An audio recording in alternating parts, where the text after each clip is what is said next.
ได้ยังแหน่ไปซอยดองนี่ฮะเงินโอ้เอาข้าวสารเอาข้าวสารใช้เงินเงินเลยแช่นึงโอ้เงินกับข้าวเนาะเงินกับข้าวอันนี้มันเป็นแบบของเฮาหีดของคอมบารูนี่ต้องเอาข้าวสารข้าวสารแล้วก็เงินถ้าบ่มีเงินเป็นเหล้าขาวบ่คือบ่เฒ่านะcái này à băng sang là cho đi được không phải cho băng được cái gì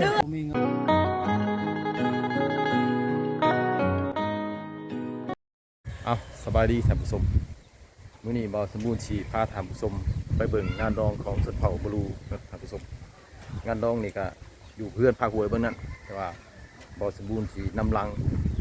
เจ้าของบ้านจะไป2คนนี่ท่านผู้ชมคือว่าคนเฒ่า2คนนี่ก็เจ้ากำลังสิไปดองบ่าวสมบูรณ์ก็จะย่างนำลังกับเจ้าเพราะว่าถ้าไปแต่เฮานะเฮาก็บ่กล้าเข้างานดองคือกันท่านผู้ชมบ่กล้าเข้าไปถ่ายคลิปย้อนว่าเฮาบ่ได้ถูกเชิญนะสิไปถ่ายคลิปก็แบบเกรงใจหน่อยนึงนะทีนี้แต่ที่นำลังคนเฒ่า2คนนี่ไปหอดเรือนดองแล้วก็ขึ้นนำกระเจ้าเลยขึ้นไปเบิ่งฮีดของประเพณีนะท่านผู้ชมได้ยังแหน่ไปซอยดองนี่ฮะเงินโอ้เอาข้าวสารเอาข้าวสารใช้เงิน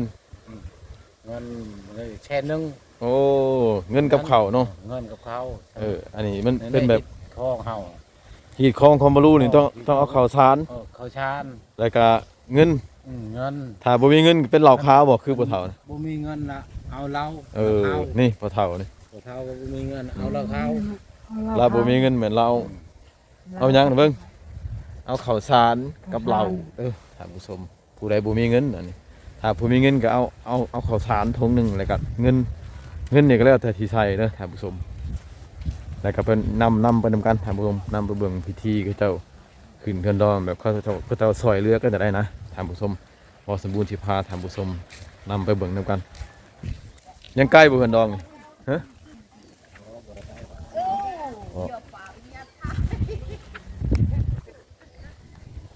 หนาวแห้งบ่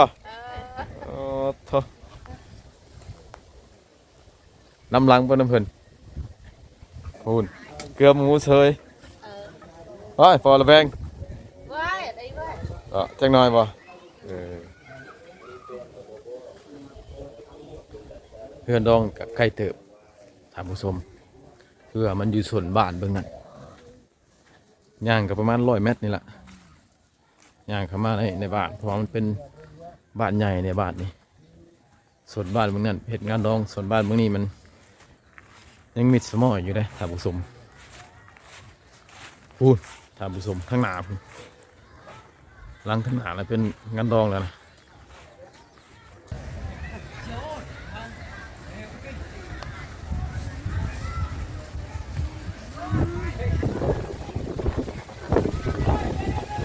นี่ก็มาหอดงานดองแล้วถามผู้ชมเดี๋ยวว่ายังมิดเงียบคือเราจะหมดทันได้เปิดตู้แต่ว่า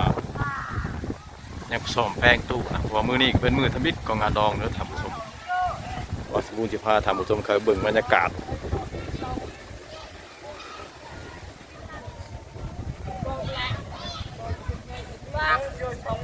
คนกำลังโฮมเลยท่านผู้ชมแขกคนที่มาช่วยเหลืองานดองหรือว่าเคยส่วนหลายมาแต่งกินกะจะมาจุ่มทิ้งไฟถ่าเพราะว่าอากาศมันหนาวท่านผู้ชมแต่มื่อนี้ยังดีแต่ว่าเห็นแสงแดดน้อยหนึ่ง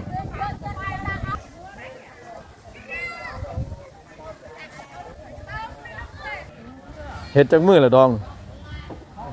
มือกำลังมือนี่วะกำลังเห็นมือนี่วะล้างไงมือนี่เคยมาหรือวะเคยมาแล้วยังมือทันมามืออื่นเข้ามามือนี่กินงัวที่ซื้อบ่มือนี่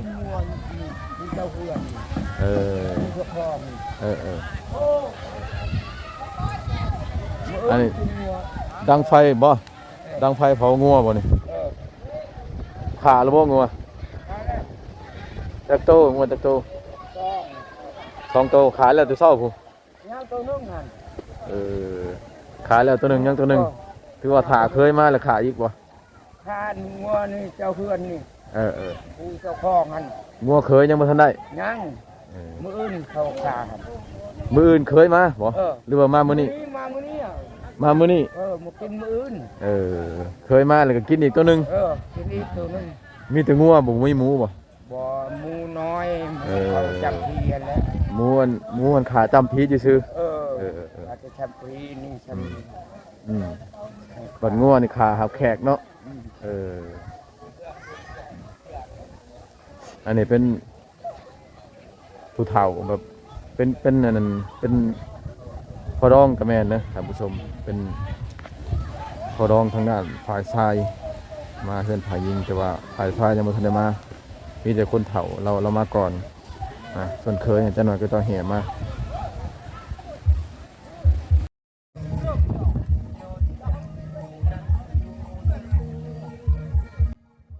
แคมป์รับแขกคนทางด้านลุ่มที่ท่านผู้ชมเห็นยืนอยู่นี้เพื่อเป็นเคยภายในบ้านนี่ที่เขาเจ้าเชิญมาเฮ็ดกินเฮ็ดอยากนะอันนี้แม่นเคยนี่ก็ยืนถาได้ท่านผู้ชมยืนรอถาเพื่อหยังยืนรอถาเพื่อว่าเกียมแต่งกินต้อนรับฝ่ายชายที่จะมาเฮือนฝ่ายหญิงจักหน่อยนี่ท่านผู้ชมเวลาประมาณ 14 โมงหรือว่า2 โมงบ่าย 2 โมงแรงน้อยหนึ่งนะท่านผู้ชมเจ้าจะแห่เคยมาจากบ้านของเจ้าบ่าวนั่นแหละแห่มาแล้วก็ทีมงานอันยืนถ่าอยู่นี่ก็จะจัดพาเขาพาน้ำพับต้อนนะสำหรับการหลินดองของเขตชนเผ่าบลูนี่อยากคล้ายๆกับการหลินบุญท่านผู้ชมอันนี้ท่านผู้ชมสังเกตเห็นนี่คือผู้สาว2 คนนี่ก็เจ้าจะมาขายประเภทแบบขนมข้าวต้มหรือว่าเบียร์แล้วก็ประเภทของแก้มอีกอย่างนะในงานดองนี่ท่านผู้ชมบ่คือกับชนเผ่าลาวลุ่มหรือว่างานดองอื่นๆที่อยู่ในเมืองนะจะบ่มีคนขายเครื่องและจะบ่มีแขกที่บ่ได้เชิญจะบ่ได้ไปเลยแต่ว่างานดองอยู่ชนเผ่าบลูนี่คล้ายคือการหลินบุญเลยกลางคืนก็มีการคบงานผู้แสผู้สาวขายเหล้าขายเบียร์ขายของแก้มนะส่วนว่าผู้บ่าวผู้สาวที่ว่าบ่ได้รับเชิญมาในงานก็เจ้าก็มาหลินได้ท่านผู้ชมตอนกลางคืนผู้บ่าวบ้านอื่นก็มากินเหล้ากินเบียร์นำผู้สาวขายเหล้าขายเบียร์อยู่จุดนี้จากนั้นก็ล่มกันแบบม่วนซื่นคล้ายๆคือบุญบ้านคล้ายๆคือบุญประเพณีอย่างอื่นนั่นล่ะเขตนี้นะถ้าเป็นงานดองงานขึ้นเฮือนใหม่งานผูกแขนแล้วก็งานละปืบก็จะมีการคึกคืนเป็นพิเศษเพราะว่าการหลินก็จะหลินแบบคืองานบุญประเพณีของบ้านเท่านั้นแหละมีผู้แสผู้สาวขายขนมข้าวต้มวันนี้สิพาท่านผู้ชมขึ้นเบิ่งอยู่เทิงเฮือนท่านผู้ชมขึ้นเบิ่งวิธีก็เจ้าหับแขกบ้านเดียวกันก็เจ้าได้ยังไงหับเวลาที่มีแขกมีคนมาสอยดองนะแขกที่มาสวยงานคนในบ้านเดียวกันนี่แหละก็เจ้าจะหับต้อนกันแบบมีผ้าเขามีเหล่าจนร้ายเหล่าขาวด้วยท่านผู้ชมเหล่าขาวแล้วก็จัดผ้าเขาสำหรับผ้าเขานี้ก็จะจัดเป็นชุดที่1ก็แม่นในเคยกินก่อนชุดที่2ก็แม่นว่าผู้ใหญ่ๆขึ้นไปอีกหนึ่งชุดที่3ใหญ่จะโคตรดวงตาถ้าเป็นชุดที่4ก็จะให้แขกผู้ที่จะมาสวยในงานดองอีกตัดมาทางด้านลุ่มท่านผู้ชมทางด้านลุ่มนี่แม่นเจ้าโคตรลุงตาของฝ่ายเคยนำมาฮอดแล้วแต่ว่ายังรอถาเจ้าโคตรลุงตาของฝ่ายยิงลงมาหับจึงเจ้าโคตรลุงตาของฝ่ายชายถึงสามารถขึ้นเฮือนได้ส่วนผู้ทรงรอถาครับเคยขึ้นเฮือนนะท่านผู้ชมกระบวนการของเคยกับมาฮอดแล้วแต่ว่ายังรอถาเจ้าภาพหรือว่าเจ้าโคกเจ้าเราของฝ่ายยิงลงมาหับตามหีบของเพนี่จังขึ้นเฮือนได้นะตอนนี้ก็ถือว่าเป็นแบบพอลามมาพอลามของฝ่ายยิงมาเชิญพอลามฝ่ายซ้ายเหมือนเคยเดิมผมเนี่ยเชิญพอลามฝ่ายซ้ายขึ้นเฮือนเคยมาฮอดแล้วว่าเคยนะช่วยเคยมาฮอดแล้วตะกี้ให้เราตะกี้กินของพระพี่นี่ขึ้นเฮือนใดทำต้นเฮือนก็ได้หินตัวได้เอาช่างบ้านเนี่ยเจ้าใจยาว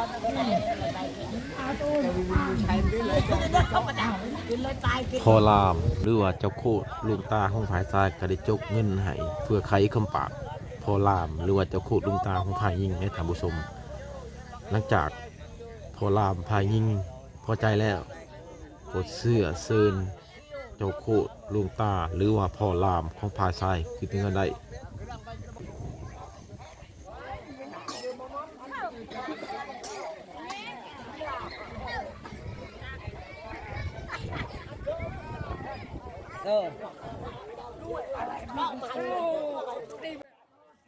หลังจากที่ว่าเพิ่นหับต้อนกระถือต้องตามเพณีแหละเพิ่นกระเสื้อเซินพอรามเจ้าโคตรลุงตาทางผายทรายขึ้นเตือน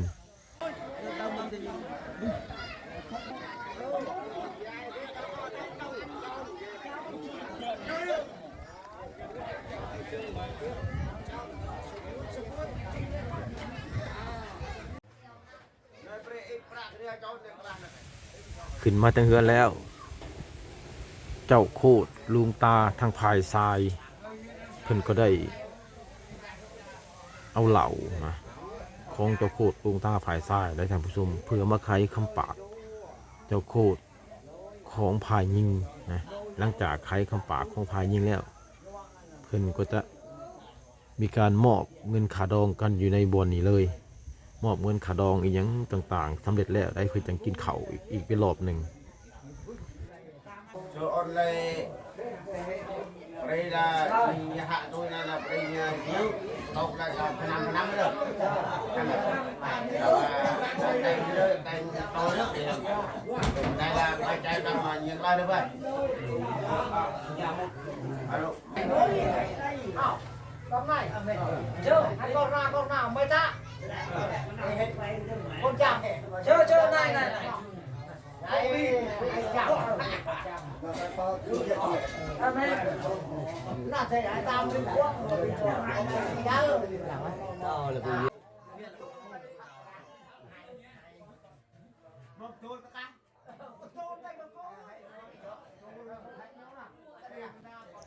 เงินขาดองเนี่ยเพิ่นก็ได้มอบก็ได้ตามผู้ชมอยู่ในถ้วย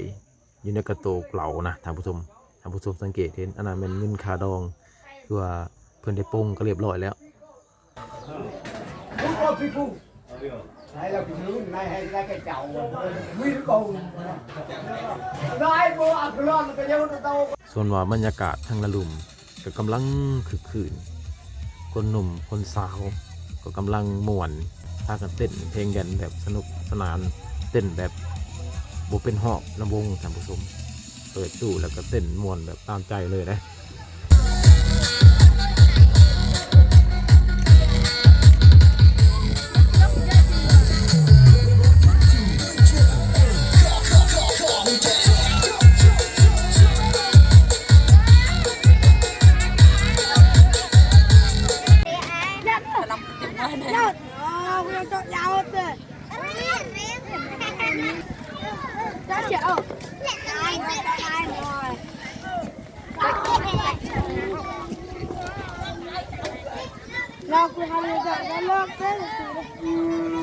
เอาท่านผู้ชม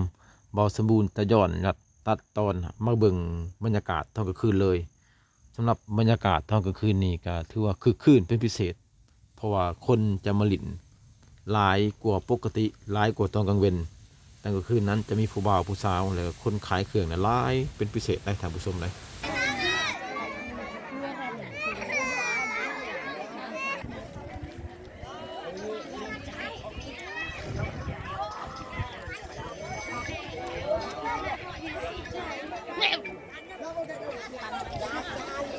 มาเบิ่งบรรยากาศอยู่เทิงเฮือนท่านผู้ชมบอสบูนพาขึ้นเทิงเฮือนตอนนี้เจ้าสาวกำลังแต่งหนาที่จะลงไปหมัดแขนเพราะว่าเวลาผูกแขนหรือว่าเวลามงคลของกระเจ้าไก่สิมาฮอดสิมาถึงแหละท่านผู้ชมส่วนร้ายส่วนเผาบลูกระเจ้าผูกแขนก็จะเอาเป็นเวลา 19:00 หรือว่า 20:00นี่แหละท่านผู้ชมเพราะว่ามันเป็นเวลามงคลตามความเสื่อถือที่เจ้าถือมาแต่ปู่แต่ย่า แต่พ่อแต่แม่แต่ดั้งเดิมแต่กกแต่เข้าก็เจ้าพุ่นละท่านผู้ชมก็เจ้าถือเอาเวลามงคลยามแรง19:00หรือว่า20:00ของตอนกลางคืนเจ้าสาวเนี่ยแต่งหน้าอยู่เทิงเฮือนท่านผู้ชมแต่งหน้าทำเบ็ดแล้วจะลงมาเข้าสู่ภาควันนี่แหละตอนนี้เป็นก็ถือว่าอยากพร้อมเลยท่านผู้ชมไม่แต่ว่าถาเจ้าบ่าวอีกน้อยหนึ่งเจ้าบ่าวยังแต่งโตอยู่หลังจากเจ้าบ่าวแต่งโตสำเร็จก็ลงมาผูกแขนอยู่สถานที่นี้ขบวนหรือว่าเครื่องแต่งภาควันนะถือว่าสำเร็จแล้วนะถ้าเจ้าบ่าวลงมากับเจ้าสาวเวลาเกี่ยมพร้อมสำเร็จแล้วก็จะมีการผูกแขนระหว่างเจ้าบ่าวเจ้าสาวในตอน19 โมงนี่แหละท่านผู้ชม19 โมงปลายน้อยหนึ่งแหละเพราะว่ามันเป็นโมงเวลามงคลของชนเผ่าบลูส่วนหลายจะผูกแขนก็ขึ้นนะสำหรับเครื่องแต่งที่เจ้ากะเกียมมาเผื่อผูกแขนนี่ครับบ่มีหยังหลายส่วนหลายจะเป็นแบบน้ำส้มน้ำหวานเบียร์เหล้า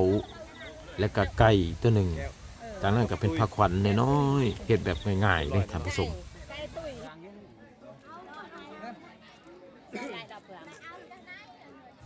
ก็ได้เวลาเลิกงามยามดีแหละเจ้าบ่าวเจ้าสาวก็มานั่งอยู่หม่องผ้าขวัญที่แต่งไว้อยู่ตารางท่านผู้ชมก็เจ้าจะโบเฮ็ดอยู่ทั้งเฮือนอยู่ทั้งเฮือนจะมีฮีตหนึ่งอีกต่างอีกอยู่ทั้งเฮือนก็จะเฮ็ดจะต้องกลางเว้นตอนกลางคืนก็จะเฮ็ดมัดแขนหรือว่าจัดสถานที่ต่างหากอยู่ตารางเฮือนหรือว่าอยู่เดินบ้านเพื่อให้แขกคนนะมาลิ่นดองผู้ที่เซิร์นหรือผู้ที่บริเซิร์นก็จะเจ้าตะเลาะย้ายผายมัดแขนให้หมดทุกคนเพื่อมาผูกแขนให้เจ้าบ่าวเจ้าสาวหรือว่ามาผูกแสดงความยินดีกับคู่บ่าวสาวนี่แหละสำหรับเบียร์ที่ทางผู้ชมเห็นแกะเบียร์ตั้งข้างๆนั้นผู้ใดเข้ามามัดแขนก็จะจ่ายเบียร์หรือว่าแจกเบียร์ให้ป้องหนึ่งต่อบุคคลหนึ่ง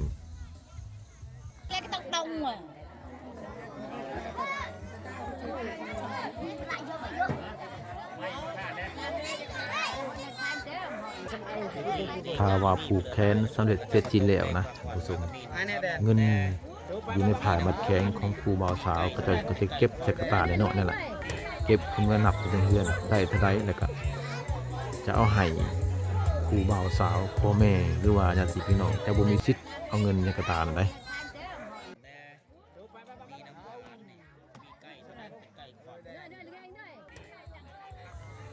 สำเร็จเสร็จสิ้นจากการผูกแขนแล้วเพื่อนก็ได้จัดหอบระวงหอบตะวคีหอบหนึ่งระหว่างครูบ่าวสาวและการระหว่างเจ้าภาพทั้งสองกำสองพายบัวจะมีเจ้าภาพพายซ้ายเจ้าภาพพายยิงก็มีการจัดระวงให้หอบหนึ่งเป็นหอบพิเศษจากนั้นหลังจากจัดหอบระวงเป็นหอบพิเศษแล้วขบวนต่อไปจะเป็นขบวนของวัยหนุ่มสาวหนุ่มที่เขาบัเต้นเพลงแดนและก็มีการจัดหอบอีกได้ทัน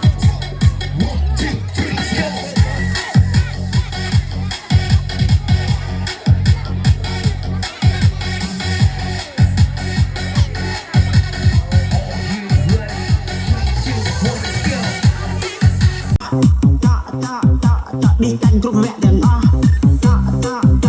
đi canh cục mẹ đàn o đi canh cục mẹ đàn o đi canh cục mẹ đàn o